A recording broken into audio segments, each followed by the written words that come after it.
Hallelujah. We welcome you, YouTube viewers. We welcome you. Praise God. Grab your Bible in your hand and say this with me. If your Bible is on your smartphone, wonderful. If you don't have a Bible on your phone, it's still a dumb phone. Hallelujah. Grab your Bible and say this with me. This is my Bible. It is the Word of God. I believe in it from Genesis to Revelations. I believe I have what the Bible says I have. I can do what the Bible says I can do. And I am what the Bible says I am. I am ready to receive the Word of God. And I will never be the same again. Spirit of the living God, speak to me. Pierce my heart. And Lord, I thank you for giving me revelation and understanding of your goodness and your greatness toward me this morning. In Jesus' name, amen. Well, okay, go. You may be seated. Hallelujah. I am going to continue to share with you this morning on the remnant. For the past 3 weeks, I have spoken to you about the remnant. And for how many of you have not heard about the preaching on the remnant? Now, let me take this opportunity. For all of you who are following now by YouTube, as well as those of you who are present, I'm going to give you an opportunity right now. Go into your internet. Go on YouTube right now. Go on YouTube right now, every one of you. Go on YouTube. And enter the word River of Love. One word, River of Love, Malta. Enter the word River of Love, Malta. You may do that right now. I'm giving you an opportunity, and I want everybody also online to do this. Go to your YouTube. On your YouTube search, put River of Love Malta, one word. And there may be a few that may come up because there are some few. But go to the one that's live stream. It says live stream. River of Love Malta live stream. Right now. And it should be on right now. I don't know if it's showing yet, but anyway. What you do is put on subscribe and just press subscribe and press on the bell so that when a new message is going on, you will receive a notification immediately so that you will receive. Now, while you are there, I don't know which camera is it right now. While you're on there and there, okay, you're going to see at the top, on the top that says Home, Videos, Playlists, and Channels. Go to Channels, where it says Channels. Go to Channels. And you have, the first one, you have Dr. Gordon John Manchè, River of Love, Malta. River of Love, Malta. You put that subscribe as well. And also press on the bell so that you will get notifications. Then you go back, and there's now River of Love, Dr. Gordon John Manchè, River of Love, Malta, English. Now, these are messages in English. So you open it, you press on subscribe, and you ring the bell, and you put the bell. Now then, there's another one underneath it. It's called River of Love Malta Guests. This is when we have other preachers speaking from outside our church, from overseas. If you want to go and hear other ministers that we've had here, you can listen to that. Now there's another one underneath it. It's called Ħabbejtek TV. That's our local national TV programs. Most of them are on that. Not all of them, but a good number of them. That is our TV program. And you press on subscribe on that. Then there's another one, Nations for Christ International. Nations for Christ International is our international ministry name, which is based in America, Italy, Malta, and a couple of other places, Kenya, Uganda, and other places as well in North Africa. When I preach overseas, the messages do not go on the YouTube of River of Love. It goes on to Nations for Christ because that's an international ministry, okay? Then underneath it, there's Gordon John Manchè, Arts and Interviews. Those are some, not all of them, some of the interviews that I've had on TV programs. And there are also some dance videos of me where I danced. And then underneath it, there is my wife's YouTube channel. There are only 2 videos of it, but she has much more, but we have still to put up more eventually. It's called Psychologa or Psychologist Mariella Esther Manchè. You can press subscribe to that. That way, the messages that God is bringing forth through this ministry and through this altar, they will be more popular, and you can help us spread them all over the world. Hallelujah. The Lord spoke to me a word about what? When was it? October? Last October, the Lord gave me a word, and I shared it with the church, and the Lord said to me, the message of River of Love is going to go all over the world. Now, I thought that God was going to do that some other means, but what happened about 5 days later, the X Factor story of Matthew, Stevie, and Louise exploded with all of Malta, with all of Europe, and all of Asia. And praise God, so within a few days, that prophecy immediately came to pass. Because now everybody all over the world have heard one way, directly or indirectly, from the message of River of Love, which is practically the message of the gospel of the kingdom. We are not the original ones. Jesus Christ is the original one. But we preach the message of the kingdom, and that no matter who you are and no matter where you are, God loves you. Jesus Christ came to save you, and He has a plan for your life, and there's nothing too hard for my God, and anything that you come to God with, God has a solution for. Amen? Hallelujah. So now, let us go to the book of Acts chapter 2. Acts chapter 2. Book of Acts chapter 2. The remnant. What does the remnant mean? The remnant comes from the word the remaining ones. Or it actually even also means in Hebrew the survival or the surviving ones. That means those who survived till the end. Those who have remained faithful till the end. As the scripture says in the book of Matthew, many are called, but few are chosen, and the rest are frozen. Hallelujah.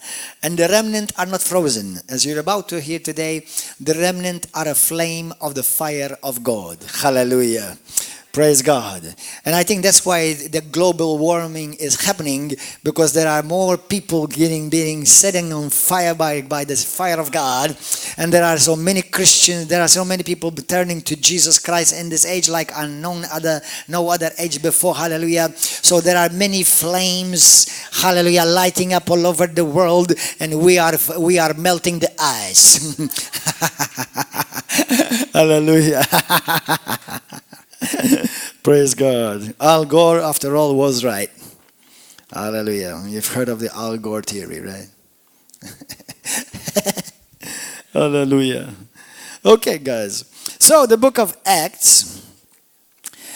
Let me just backtrack a bit. For those who have not been with us, go and watch the other messages on YouTube. But those who have been with us, you remember, I told you how the scripture says, 1 Corinthians chapter 15, verse 5, 6, it says, when Jesus Christ rose from the dead, He appeared to many. He appeared to Paul. No, first He appeared to Peter. Remember? Actually, first He appeared to Martha. It was a woman whom He appeared first. And that was the first woman He anointed to preach. Go and tell. Amen. Hello. So I do believe in women preachers. Amen. Now while I'm preaching, all women shut up. That's including men though. Hallelujah.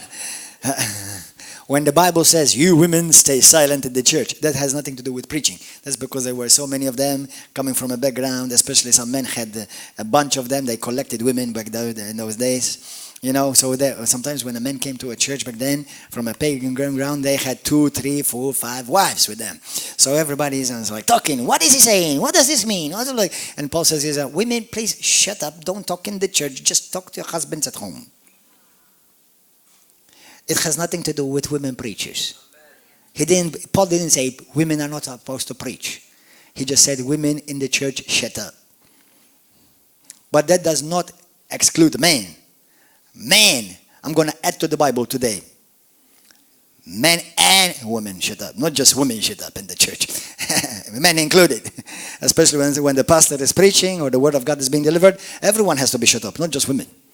Amen. So you keep that in context. Hallelujah. Mary preached. God raised many women of God all over the world. I'm not, apart from my wife, and I know she's not the only one. But there are anointed women, including in this church, who have preached. And they preach in the street, they preach in the pulpit, they preach everywhere. Amen? So, for you to deliver the word of God, you could be a donkey. Amen? So, for you, what's important for me and for you is not the gender of the postman, but that the letter arrives safe home. You understand? I hope when the postman comes to your house and says, well, I want to make sure that it's a man who brought it to me. Like, no, women. No, take it back. I want a man to bring it. Are you following, ladies? Say, thank you, Pastor. Okay, now women don't preach. You like it? You prefer me to say that? I'm setting a lot of women preach free right now in Jesus' name. Jesus never said once in the Bible women cannot preach or they cannot teach. Amen. In 1 Timothy chapter 2, what Paul is saying is that in that particular church, that women that were doing fuss, just like some women sometimes have done fuss in this church, but even men, that they need to operate in order. That you need to respect the word of God being delivered. Now, afterward, you can preach as much as you want. You can talk as much as you want. But in the church service or in the setting where the word of God is being delivered, everybody, the Bible says, you should give attention to the word of God. Hallelujah. So when somebody else is preaching here, even pastor has to shut up. I'll just have to receive like everybody else. Amen. Hallelujah. So now women preach. As a matter of fact, I command you in the name of Jesus Christ, don't shut up. Keep preaching. Amen. Hallelujah. Just like another one person, I don't know why I'm preaching about this morning, but I'm going to go ahead. Hallelujah. I just asked myself for permission. I said, yes, go ahead. Somebody said to me, I was in India once. I was preaching to about 120 pastors. And one brother in India, he said to me, Pastor, I wasn't a pastor back then. I was traveling as an evangelist. But he said to me, brother, he said to me, but are women supposed to preach in the pulpit? I said, if you have a problem, I'll solve it to you right now. How many of you want to hear the answer? Are you ready, brothers and sisters? Americans, Chinese, Japanese, Africans, Europeans, hallelujah, all the way from Antarctica. If we have any penguins watching me right now, listen carefully to me. Hallelujah. If you have a problem with women preaching on the pulpit, remove the pulpit.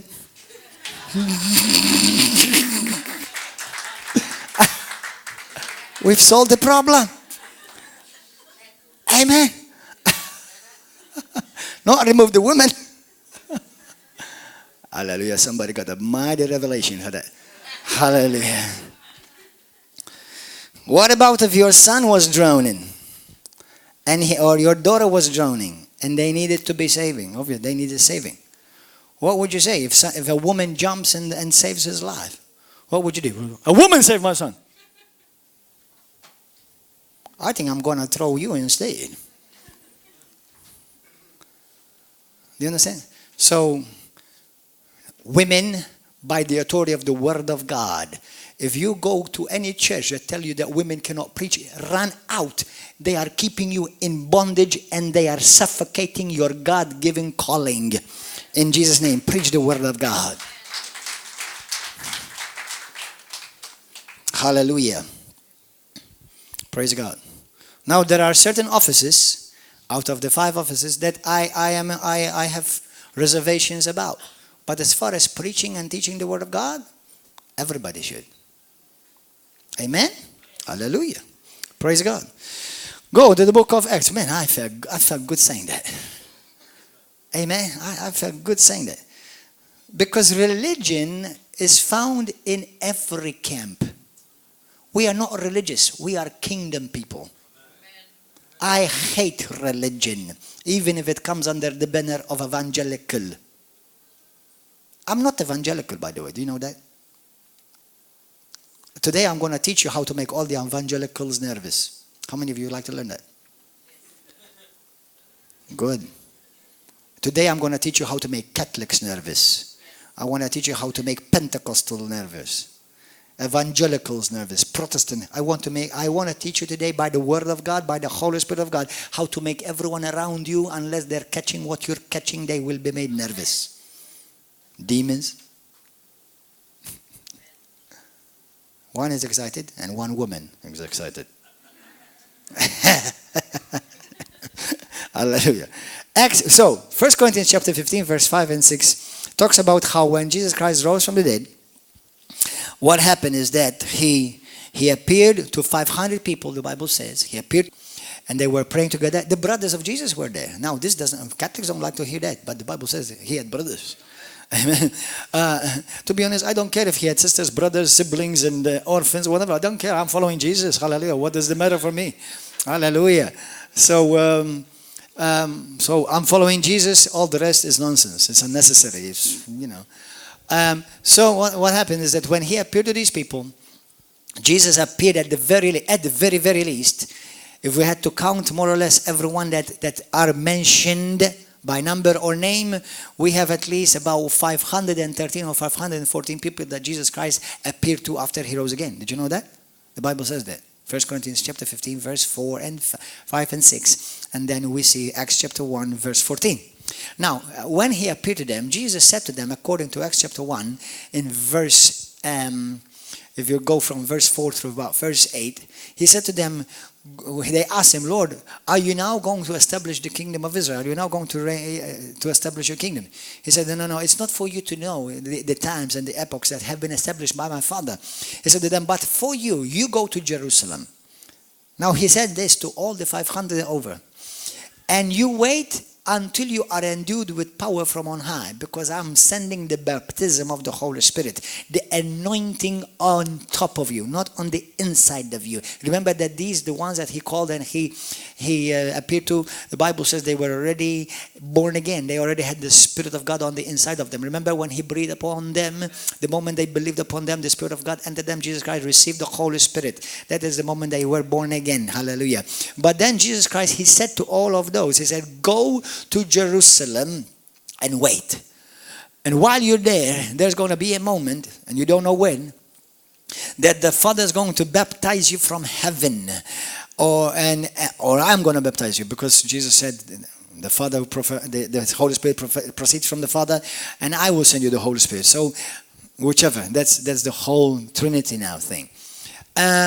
So now they're there, but instead of finding 513, he only found 120.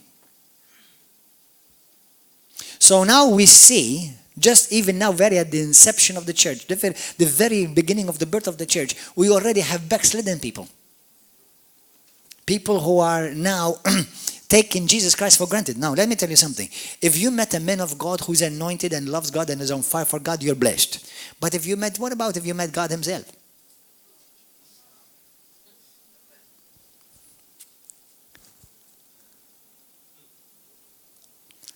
When Jesus Christ rose from the dead, he rose in all of the fullness of deity.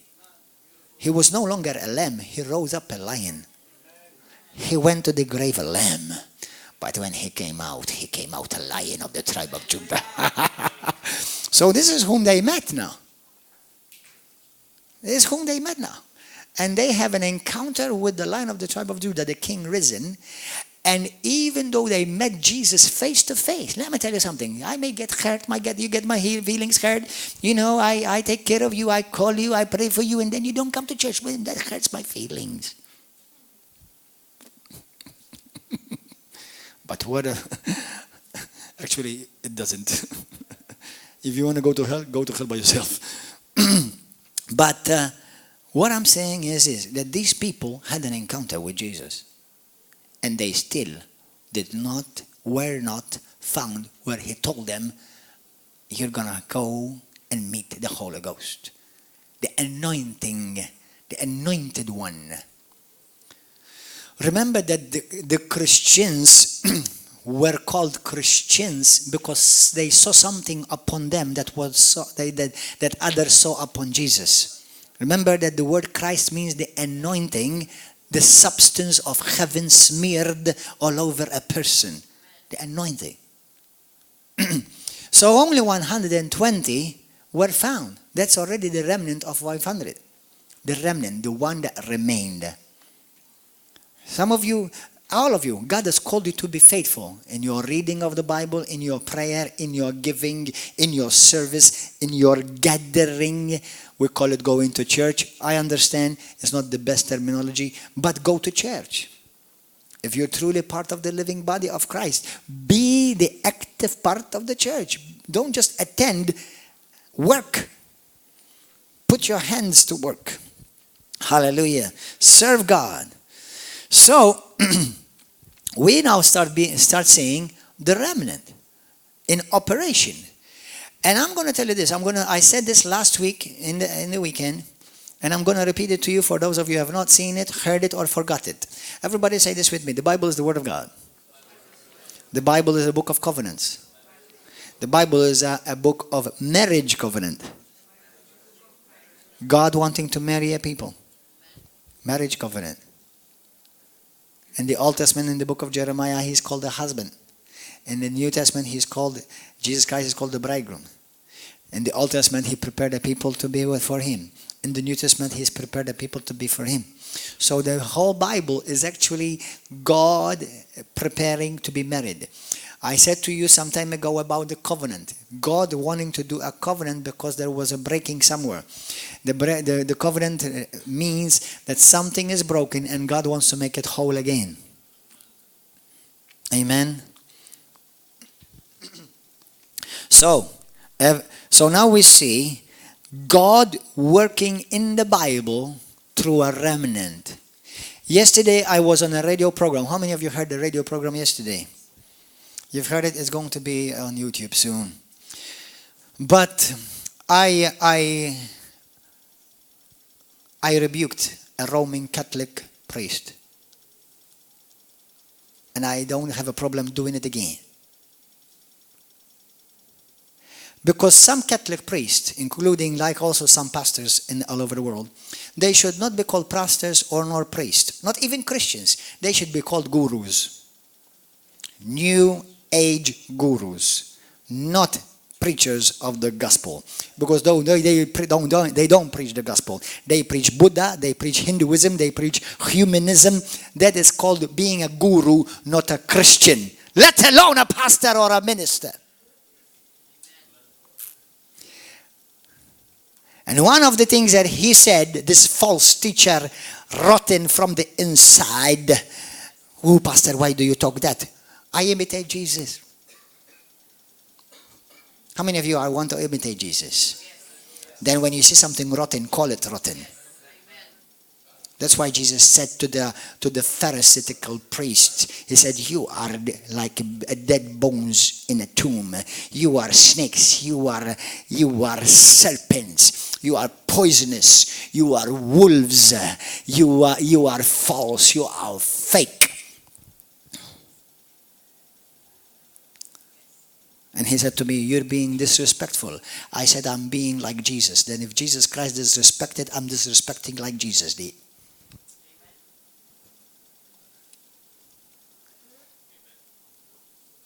Come on, brothers and sisters. For as he is, so are we in this world. Say that again. As he is, so are we. I'm not talking, listen, there are Christians who believe the fundamental truths. I will not call them false. I just call them a bit off in some areas. Okay? But when you have people, and a Catholic priest come and tell me that Jesus Christ, well, you know, somebody without Jesus still can be saved. What about somebody in the jungle? They don't need Jesus Christ. Somebody who's a Buddhist, somebody who's a Hindu, somebody who's an atheist. They do the good things. They're good. Only you are going to be saved. What about if I tell you a lot fewer people are going to be saved than you think? And you may be for part of the many who will be lost. Because Jesus said very, very clearly in Matthew chapter 7 that the way of salvation is very narrow and very few find it. And the way of damnation is very wide and many are those that go through that. So if you're a Catholic priest and you don't preach Jesus Christ as the only way to everyone, not to Catholics only, you're false, you're corrupt, and you are wicked. You are false, you are wicked, you're corrupt, and you are on your way to hell. And if you want to see how much I love you right now, I'm loving you. I'm telling you the truth before it's too late.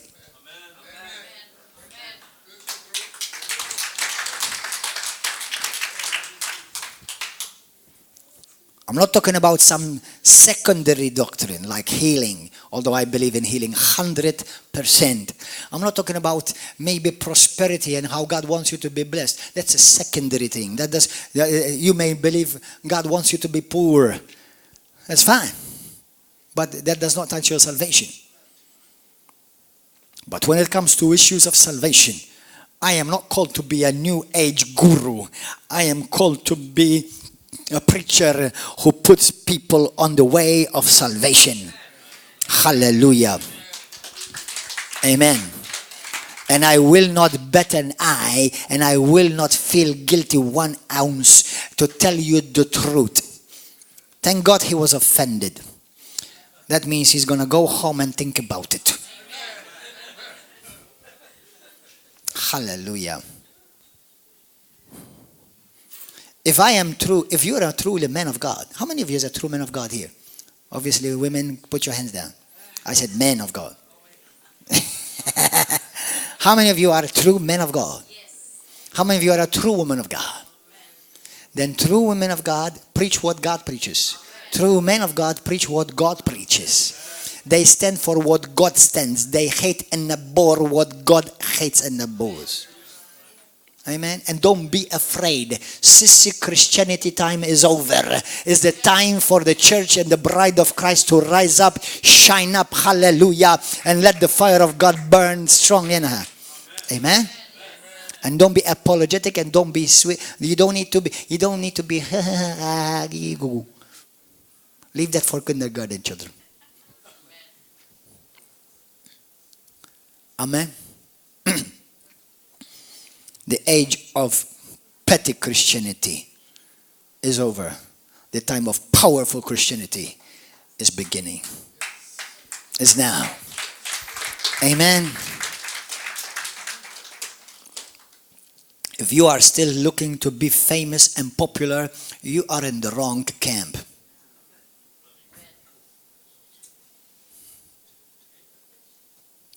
If you're still looking to be approved by men, you're in the wrong business.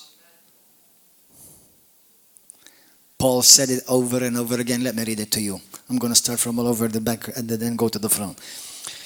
Hallelujah. Go to 2 Corinthians 3. Because this is what the remnant look like. The remnant means are those who will be saved. Romans chapter 9 says, though the people of Israel are many, only the remnant will be saved. Though those who call themselves church and Christians are many, but only the remnant will be saved. I'm not even telling you that those who call themselves Christians are saved. There are many Christians that only they have is a tag name. No experience. Now, I'm not saying I don't desire for everybody to be saved. And God absolutely desires passionately that everyone is saved to the bones. Amen. But that clearly Jesus Christ makes it very clear. Even Peter speaking in 1 Peter chapter 4, verse 16 through 18. If the righteous are barely saved, what will happen to the rest of the world? So don't take your salvation for granted. That means when God saved you by grace, He gave us grace to do His will, not to do what we want. Amen. Hallelujah. First, I said 2 Corinthians. Thank you, Father. Thank you, Holy Ghost. You are here. You are here, Lord. And may you touch people who are following on YouTube right now. Those who are watching this message, may you pierce through the airwaves, pierce their hearts, remove sickness and disease, deliver them from fear and intimidation. May the spirit of Jezebel be broken off of the church in Malta. May the spirit of Jezebel be broken off of the politics in Malta in Jesus' name. And may the true anointed remnant and distinct ones rise up, speak up, hallelujah, grow up in Jesus' name and take their place into the end time army of the living God. Amen. You know, the Bible says that, did you know that the Bible does not say that only Jesus is going to crush the serpent's head? Did you know that? Did you know the Bible says that when Jesus Christ shall return, me and you are going to return back with him, and we're going to step on the serpent's head with Jesus. On Satan, and we're going to crush every demonic kingdom and entity. Hallelujah. They're going to crush. They're under the feet of Jesus and under our feet. But if you want to see it a bit differently, it will be under your feet. Why? Because you're the body of Christ. He's the head. I am his feet. My hands are blessed. My feet are blessed. Everything is blessed. And if you don't like it, I don't care. I did not ask for your opinion.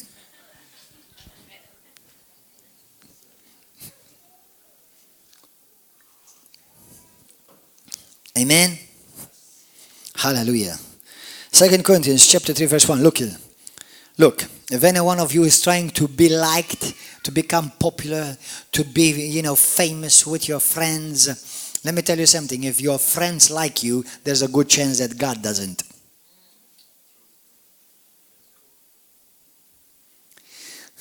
If the people you hang around with, they love to be around you, there's a good chance that God doesn't like to be around you. Why am I saying that? Because if you make the people in the world feel comfortable, you are making God uncomfortable. Now, I'm not telling you don't. The Bible says, for God so loved the world. And we go into the world to love them, but to tell them the truth. If I truly love you, I tell you the truth. And can I tell you the truth? If you truly love me, tell me the truth. No, don't go and tell other people the truth about me. Come and tell me in my face. Okay? Hallelujah. Because it's very easy to talk about me, but many people are too cowards to come and talk to me. And that goes with everybody, everywhere, anywhere. Hallelujah. Are we beginning to sound like those who speak highly of themselves? This is the Passion Translation. Let me read it through. Do we begin again to commend ourselves? That means we're like, look how good we are. You know how many religious people, Catholic priests, and even some, other ministers, they think, we do so many good things. The church does so many good things. Good! I'm not telling you good things are bad. Good things are good. But that is not salvation. That's not kingdom. That's not eternal life. Many Roman Catholic priests, many other ministers of denominations, they should be good social workers. They will do good social workers, but terrible ministers of the gospel. So I believe in social work, and there's need for social work. But if you call yourself a Roman Catholic priest, or if you call yourself a pastor, a teacher, an evangelist, an apostle, a prophet, you must preach the gospel of the kingdom. And you don't look at people when you do that. You look at God when you do that. Hallelujah. Amen. So I'm not against good works. And I know that the Roman Catholic Church and many other churches do good things. But where I have this against them, says the Lord, is that they don't love me. They don't burn with fire for me. They are not preaching my word. They're not preaching my Son Jesus Christ. They preach the way, the wide way. That's what I told them on radio. I told them, you're preaching the way of the wide way of domination.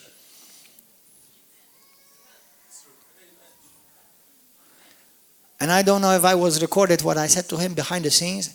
And the presenter told me, be careful what you say, because sometimes the microphone is on still. I tell him, don't worry, let Malta hear it, what I said.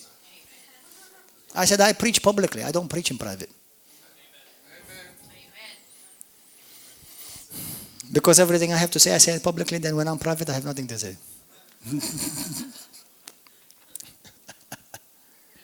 I'm telling you the truth. Amen, brothers and sisters.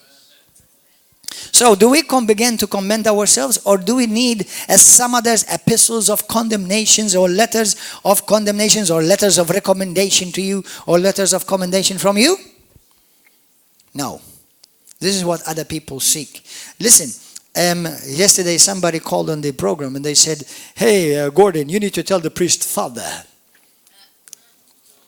I said, no, I don't call him father because, number one, I don't believe he deserves to even be in priesthood. And I don't believe he is in called or anointed. And I think he used priesthood to hide behind other things. But God will judge him for that for sure. But for Matthew 23, verse 9, say it after me. Jesus said, call no one father on earth, for you only have one father, that which is in heaven. Okay? So, but pastor, don't you teach that there are spiritual fathers in the body of Christ? There are, yeah. And you only have one. And even that one, we still call him pastor. Okay? And pastor is not a title. Pastor is a job description. So if you don't have sheep to pastor, you're not pastoring. You may be doing pastor, but not pastoring. Amen. Hallelujah. So, 2 Corinthians chapter 10. Are you enjoying this morning? Hallelujah. Is somebody nervous this morning? That's a pity. I'm not preaching hard enough. Then let me get harder. Verse 12.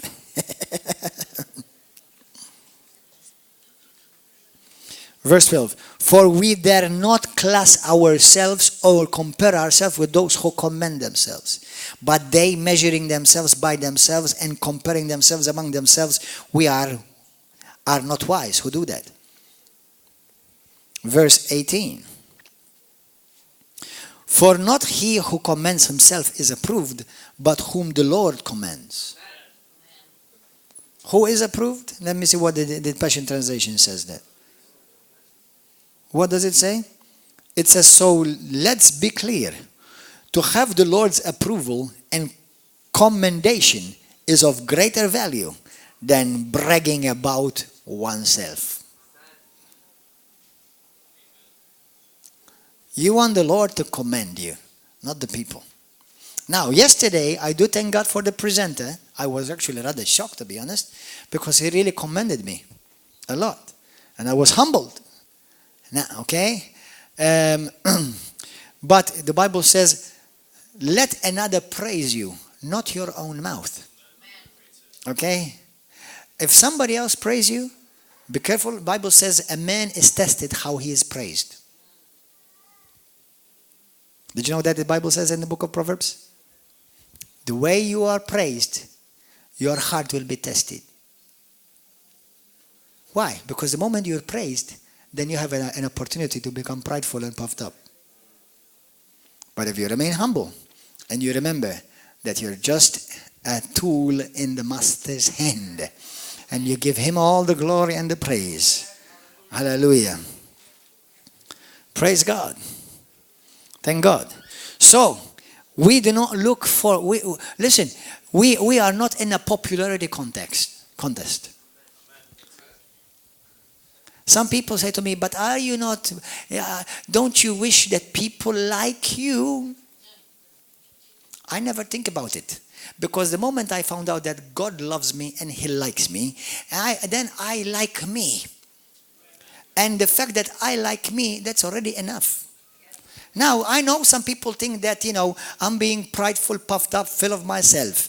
Now, I'm full of God and I live in myself. Well, I mean, this is me. It's not my body, it's not your body, it's my body. But I have learned, thank God, and I'm not puffing this, I'm not just saying this to boast, I have learned to be satisfied with my love for me. Now, I like to be loved by others, obviously. I like it when other people love me and show me love. I love that. But I don't seek it. I can live without it. Because my completeness is found in Christ. So the moment I know God loves me, God approves of me, He is happy with me. If I done something wrong, the Lord will show me, He will correct me. I'm complete. So if somebody comes and say to me, Gordon, I don't like you. I don't care. I never asked you. It's your problem if you don't like me. Whoever asked you to like me? Why should I care if you like me or not? If I was learning for a popularity contest, I will be in Miss Malta. Not preaching. Amen? But Pastor, how can you be in Miss Malta? Amen. I will be ushering the women.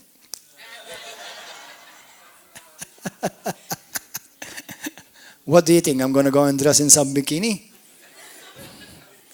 I'm a man. Full package. I don't have 1 ounce of disturbance identity in me. I was born man. I looked in the mirror. I am man.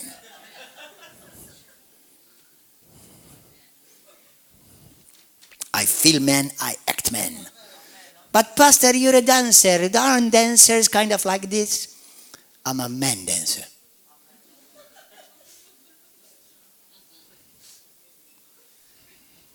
And I better stop there.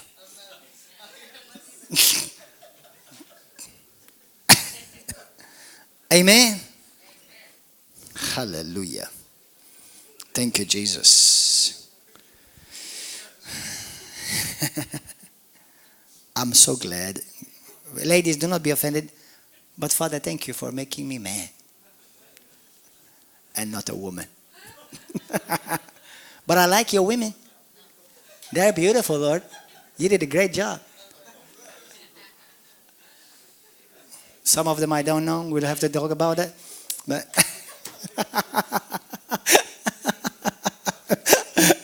I'm joking. You are all wonderfully and beautifully made in the sight of my Father. Hallelujah. Thank you, Jesus. But you know why He thinks you're beautiful, right? Because the Bible says love is blind. I'm just joking. I'm just being silly this morning. Don't be offended with me, okay? I know you're beautiful. You are beautiful. No, seriously. I'm not being joking. I know. Every one of you is beautiful. Number one, you're created in the image of God. Number one, you love Jesus. You are glorious. You are brilliant with the light of God. Hallelujah. So yeah, no, every one of you is beautiful. Amen. Hallelujah. Say, I'm beautiful. I don't care what everybody else thinks, but I believe I'm beautiful. Amen. My God says I'm beautiful. Come on. It's the truth. Am I lying? I'm telling the truth. God says you're beautiful. You're beautiful. You're wonderful. You're fearfully and wonderfully made. And by the way, David said that about himself. So if you think I'm weird, I have people to imitate. Did you know that? David said that. You didn't know that? Did you not know that? David, apparently, I think we have something similar, me and he. Because he used to say, I like me, I love me, I'm fearfully and wonderfully made. That's what he said about himself. But that's because he loved God. And you see, when you love God, His love is put back on you. I mean, and you're loved by God. And then you start loving what God loves. So you love yourself.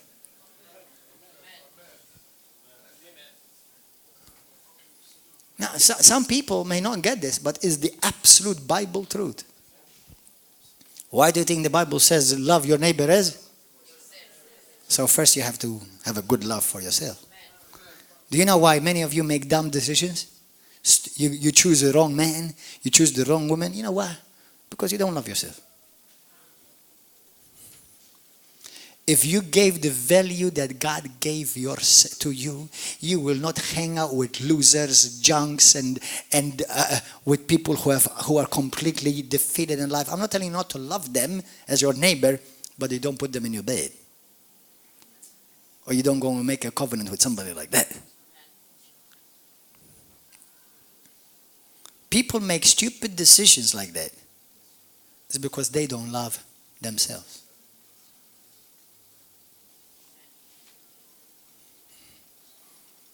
I don't know what type of preaching this is this morning. It used to be supposed to be about the anointing, the remnant, and being different. And I think I'm being different, but about the bow down, I'm not sure about the rest. Are you okay? Are you getting something this morning? Hallelujah. Are you learning something? Everybody say, I'm beautiful. Say it boldly. Believe it. I'm beautiful. I'm gorgeous. I'm good looking. God saw me. He told me I'm beautiful. And I believe God. And I will never dare doubt him. I'm beautiful in his sight. In Jesus' name. Amen. Hallelujah. So, Acts chapter 2. Amen. Some of you needed to hear that. Because maybe you've been told so many ugly things in your life. And you've forgotten what God said about you. That you are beautiful. You are special. You are anointed. You are chosen. You are set apart. You are valuable. You don't look for value in another person. You look for value in the eyes of God, your Father. Hallelujah. When I got saved, immediately I became valuable. I gained value. I felt valuable. I felt now I have a purpose. Now I'm no longer just a blob filling up space because there's room. All of a sudden I felt like I'm a son of the Most High God. God who created this world is my daddy. He owns the hotel where we're going to eat buffet this morning and we're going to have baptism. That's my daddy's hotel. Hallelujah. Your perspective changed. Everything changed. Do you understand? The world needs this message. They're looking for value in the wrong area. And what man gives you, man will take away from you. But what God gives you, no man will ever take away from you. Hallelujah.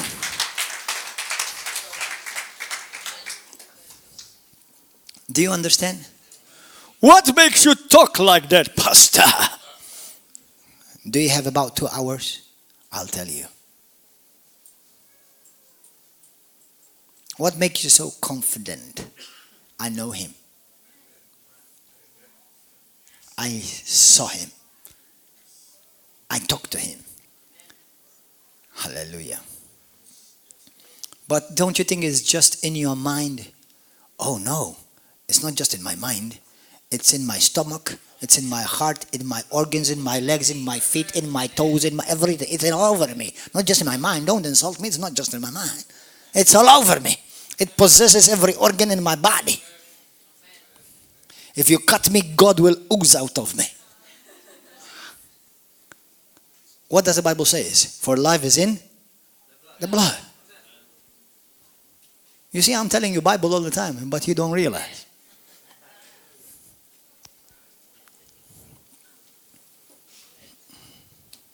Hallelujah. Oh, praise you, Father. I'm supposed to go to Acts chapter 2 sometime eventually. Let's go now. I'm so blessed. Can I tell you something now? Oops, I'm going to skip from Acts chapter 2 again. Help me, Lord. Help me restrain myself. But do you know that I love my family of River of Love? I love my family of River of Love. I love my sons. I love my family. I love my wife. I love my family of River of Love. You're my family. You're my fam. Mi casa, tu casa. Yo, boy. No, seriously. Don't you love your family here? Don't you look forward to come and meet your brothers and sisters? Amen. And just have a good laugh together. Maybe a hug, Maybe sometimes you cry with them, and like some you girls, you come and cry on me, and you leave your makeup all over my shirt. Thank God that You know, it's like, and then very nice of you, how loving. You know how many times I go home with makeup all over me here? It's like, thank God that people know I'm a pastor, because they'll be thinking about me for sure. And please, ladies, if you cry, can you remove the makeup before you cry?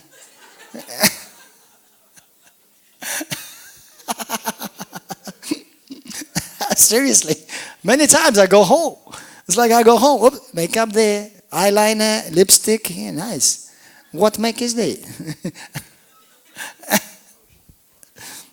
Hallelujah. Okay. Acts chapter 2 for the fourth time. Hallelujah. Acts chapter 2. Verse 1. When the day of Pentecost had fully come, they were all with one accord in one place. Brothers and sisters, listen. I believe in the principle of being together and also being in one place. I want you to notice in the Bible how many times, almost every time, when the power of God fell, they were not singled out and spread out. They were together in one place. Because the principle of togetherness, unity, union, agreement, common union, common unity, is something that God loves. Remember even the whole Trinity, perfect unity in the Trinity. We are perfect unity in the body. That's what the Lord desires, for us to be in unity. Hallelujah. Especially, I believe it's the church at large, but definitely in the local church, definitely in the local family. Hallelujah. So, Acts chapter 2, we continue to read on. So, the disciples were gathered together in one place. Suddenly they heard a sound of a violent blast of wind rushing into the house from out of the heavenly realm. That's the TPT translation. Verse 3. Then there appeared to them divided tongues as of fire, and one sat upon each of them. Who were there, brothers and sisters? Who were there? You've got the apostles, and you've got the other about 108. 108. So the 108, I'm doing mathematics good. You always check me on mathematics. Okay? So you've got 108 plus 12, 120. And they're all together, getting together. And if you noticed, the same anointing that came upon the 12 apostles came upon the 108. So the anointing that's upon the apostles is no different than the anointing that will come upon your life.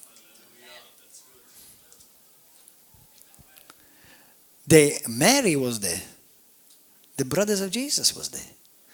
So the same anointing, the same Holy Spirit, the same power, the same, hallelujah, boldness came upon all of them.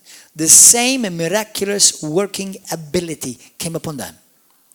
So, brothers and sisters, now, if God has put upon my life an anointing to operate in the work of an apostle or prophet or pastor or teacher, those whom God puts under that type of ministry, the same anointing will come upon them. That's a principle in the Bible. Can I tell you something? The remnant, the anointed ones, those who have remained faithful, number one, they are not elected, they are appointed.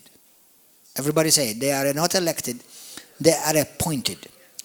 Two, they are not called to be politically correct, they are called to be biblically correct.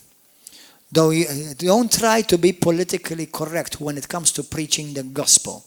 If you're talking about pizza, if you're talking about houses, if you're talking about business, there may be different opinions. When it comes to preaching the gospel, there isn't opinions. There's only the truth you preach that. Hallelujah. So, number 3, The same fire that came upon upon the apostles came upon all those that were part of the remnant. And what came upon them is fire, not ice, fire. You know, brothers and sisters, let me tell you something. What's available to you, it's available to me. What's available to us as a River of Love family, it's available to everybody in the world, not just Malta, in the world. But many will not catch it. Because it may sound like a joke, but it's absolutely the truth. When I said, many are called, few are chosen, and the rest are frozen. Brothers and sisters, many people do not want what you have. And I'll tell you why. They're afraid. Do you know that many Christians are afraid of the supernatural? Brothers and sisters, the River of Love Church is not afraid of the supernatural. The supernatural is our natural. Your supernatural, God's supernatural is your natural. Do you know there have been Christians in Malta, as well as all over the world, that they've said to me, guys, you are too much. Can you imagine somebody saying that to Jesus? Jesus, you're a bit too much. Calm down, tone it down a bit. As he is, so are we in the world. When somebody says to you, you're too much, you point your finger in their face. That's because you are not enough. Tell them that. If you think, I'm too much, that's because you're not enough. Amen? Do you know there are, for example, one brother came to me a few months ago. He said to me, Pastor, I am working with some other Christians in my company. And man, they act nothing like us. They speak nothing like us. And one day I told him, I said, how come, guys, you don't ever talk about Jesus? It's like, are you alive or what? And he said, yeah, we go to this so-and-so evangelical church, which is a dead church. By our standards and by Bible standards, it's a dead church, and there are many around. And he said, Pastor, they have no fire. They have no fire, and they're Christians. How can they be so cold and like men? It's like, if you are not influencing the world, it's because maybe the world is influencing you. Amen? So, what makes us the remnant also, it's also what makes us distinct. We are distinct. Did you know that? Did you know that you are distinctly different, not only from the world? You are distinctly different from the other batch of Christians. The remnant are distinctly different. I'll say that again. The River of Love people are distinctly different from all the Christians I know in Malta. Oh!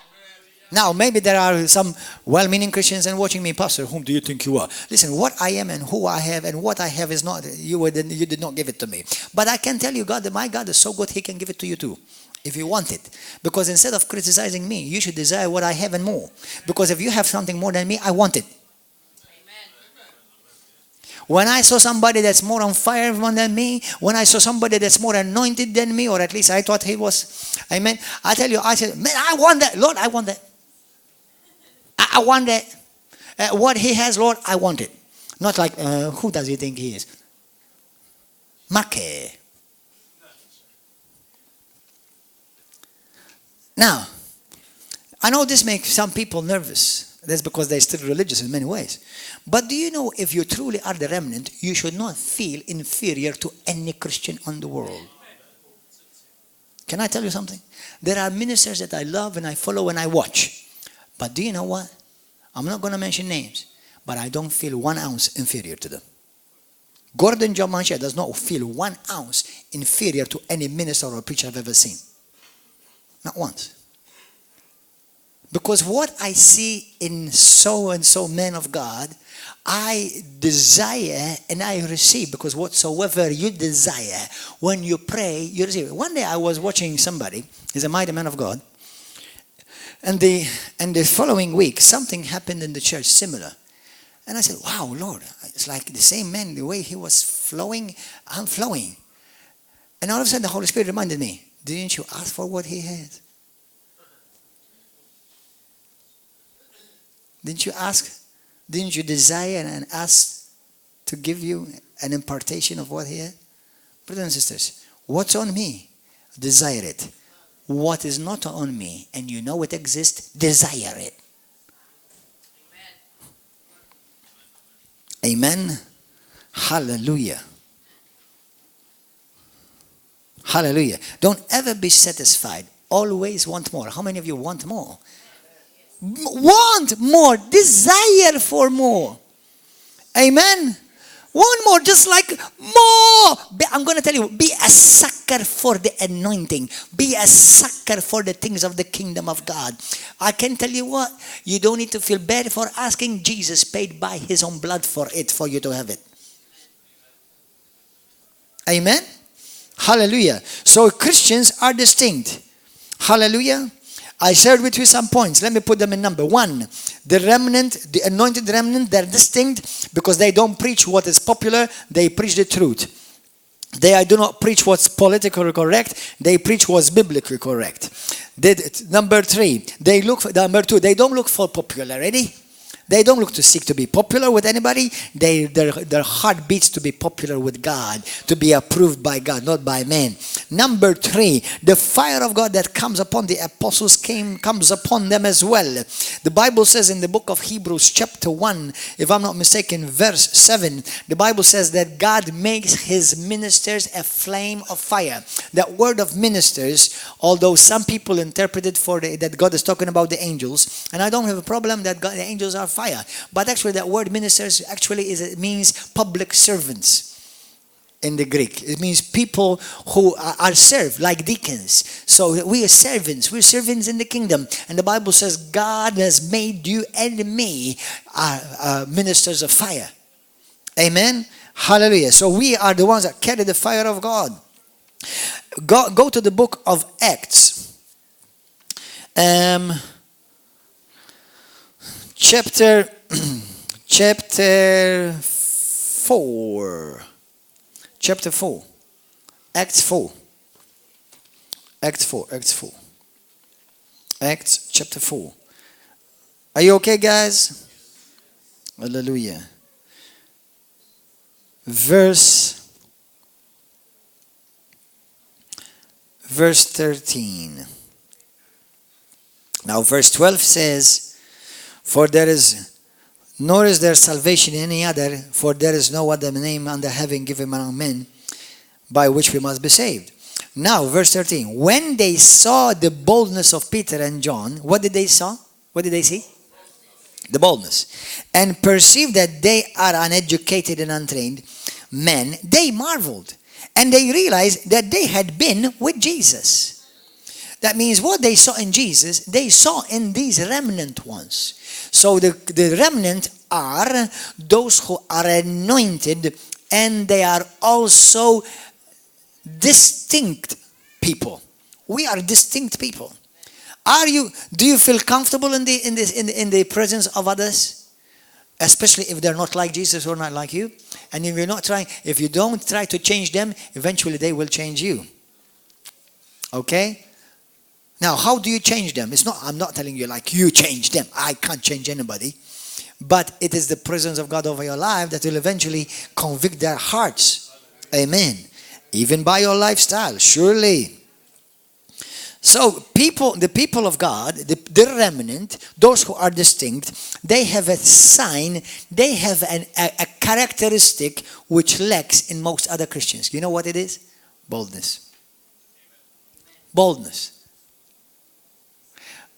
Don't ever, anyone in the world who's hearing the voice, the sound of my voice, come and tell me that you are an apostle or that you are a Catholic priest if you don't have boldness to preach the truth. You do not qualify as a Christian, let alone a minister of the gospel.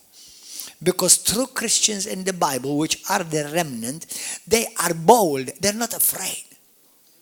God has not given us a spirit of fear or intimidation, but God has given us a spirit of power, of love, and of sound mind. So you are called to be powerful, not pitiful. Amen. Hallelujah. And whether they like you or not, it doesn't matter. The most important thing is that they meet him. Amen. Hallelujah. When they saw Stephen, when they saw Paul and Barnabas, when they saw the other apostles, Some of these mentioned are not even apostles, that they're just mere believers in the Bible.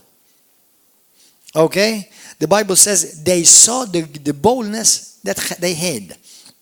So genuine Christians are not afraid to speak the truth with boldness. Hallelujah. We are the supernatural answer to the problems of the spiritual world. You are the supernatural answer to this world. In the book of Acts, the Bible says that there was a group of people where they felt uncomfortable. Go to the book of Acts chapter 5. I shared with you last week, I believe. Paul said these words, not Paul, sorry, Peter, verse 29. Look how bold he was. That's why if people tell you, but you're being disrespectful. Listen, I am not called to go and be respectful. Now, I'm not telling you to be disrespectful. It is not necessary to be disrespectful unless it is necessary. That means my priority is not respect. My priority is truth. One day somebody said to me and shook me. And they said something to me that cut through me. It was this about what? Oh boy. For good 15 years ago. But a woman said something to me, a woman of God. She said to me something, and it really shook me, like rattled my bones. I said, well, that was not very nice of you. She said to me, I'm not called to be nice. I'm called to tell you the truth. And I had to go home and deal with it. You know what? Thank God. Now, I'm not telling you that you purposefully try to be rude, okay? Don't be rude. But boldness is not rudeness. Don't confuse rudeness with boldness. Bold means I love you, I respect you as a human being, but this is the truth.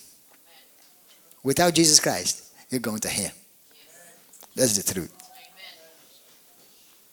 Well, you think you're the only one going to be saved.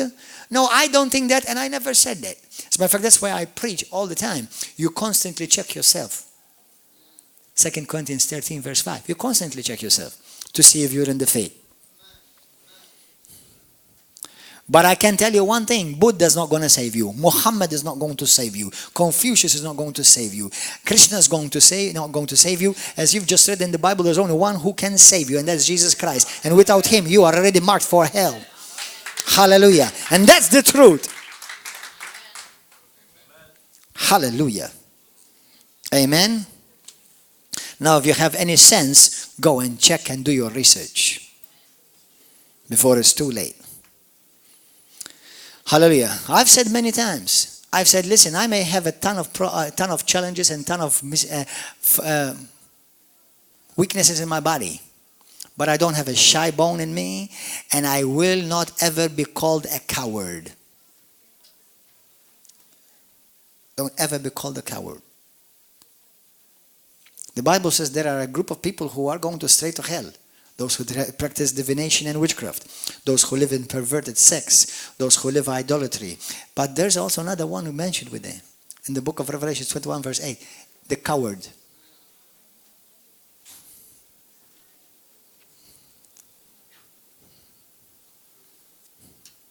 Some people just grab one scripture and that's the only thing they ever preach in their whole life.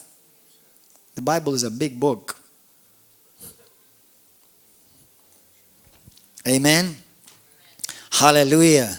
So, Peter said, and the other apostles said, we ought to obey God rather than men. Hallelujah. So our job is to obey God and not men. There are people that you will come across in your life, and some may even be called Catholic priests or ministers or pastors or another Christian. It doesn't matter. These people don't impress God. Don't let them impress you. Amen. I'm not telling you once again not to be loving or respectful, but unless it's necessary, until it is necessary. Amen. Bible talks about, for example, in the book of Acts, chapter 7, when Philip came preached, and the people said the Pharisees and the priests gnashed their teeth at him. They couldn't resist him, and he told them, "You stiff-necked. You are the ones who always resist the anointing." There are Christians, there are churches church buildings, the Antichrist goes there. Because the Antichrist means against the anointing, against anti-anointing. Hallelujah. I better wrap up. Praise and worship team, would you please come? So I'll shut up. Hallelujah. So, the anointed, the remnant, the distinct ones, they know who they are. They know that they are what God says they are. Say with me, I know who I am because I know what God says I am. And I don't care what others say I am. In Jesus' name. Hallelujah. I am marked by the anointing of God to be distinct and to be part of the remnant of God. It's the time of the church of the living God to rise up in Jesus' name. When we are sent, we are not sent just we are not sent as cowards. We are sent as kings to reign, not to politicians to debate. We're not. I am not called to debate the gospel. I am called to preach the gospel.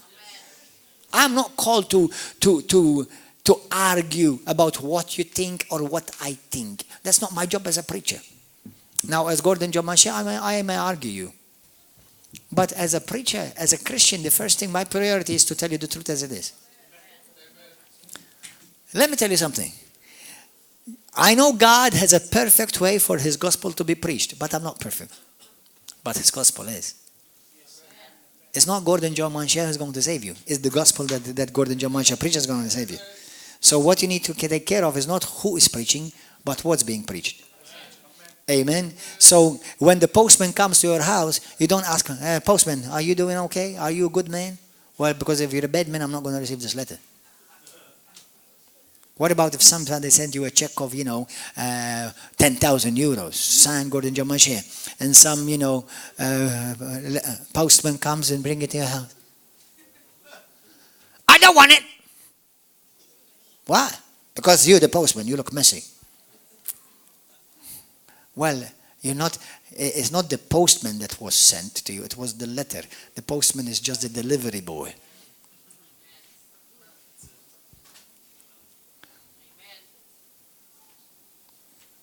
Amen. Are you okay, guys? Are you ready?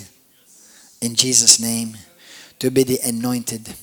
Do you know that in the book of Acts, in Acts chapter 4, the Bible talks about how there was a group who did not want to associate with them. Did you know that? Have you said that? Have you read that? Do you know who? And the others who did not dare associate with them, but yet held them in great esteem. What?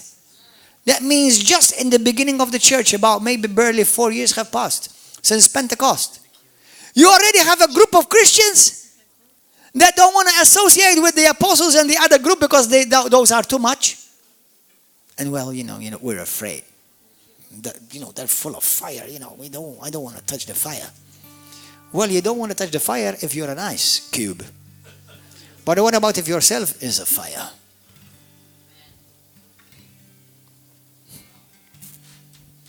That's a sad reality. Are we ready, brothers and sisters, to pray? Hallelujah. Right? Why don't you pray with me? Everyone who is here, pray with me. Are you ready to be part of the remnant, the anointed, and the set apart, distinct? Distinct. Be distinct. When somebody says to you, well, you're different, you're not like us, jump and say, hallelujah! Glory to God! Thank you, Jesus! I'm not like them. When some blessed, poor soul Roman Catholic tells me, well, you're not like us. No! I'm not interested to be like any one of you. I've never seen one of you I have ever desired to be like. Not one! There are some evangelicals in the same category. Don't worry about it. Amen? Be like Jesus. For this is my calling. As He is, so am I in this world. Amen?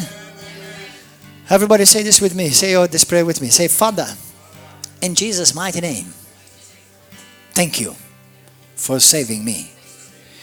You did not just save me from hellfire, but you saved me so that your fire will dwell in me. Lord, I purpose to live a set apart and a distinct life. I don't want to be like everyone else. I am called to be like you. For as Jesus is, so am I in this world. If I have made mistakes or if I've sinned and missed it in some area, I ask you to forgive me, O God, and let your fire burn in me in the mighty and glorious name of Jesus Christ of Nazareth. Lord, you've called me to be different. You've called me to be distinct for the cause of the gospel and for the glory of your name. Change me, transform me in the mighty and glorious name of Jesus Christ. Amen. Hallelujah. Hallelujah. YouTube viewers, YouTube, God bless you. Come and see us. If you are visiting from overseas, come and see us every Wednesday and Saturday, 7 p.m., Sunday morning at 10 a.m. If you live in Malta, come and be part of a Remnant church, part of a group of people who are set on fire with the Holy Ghost, and they're not afraid and they're not ashamed to declare the goodness and the truths of God. In Jesus' name. God bless you. Hallelujah.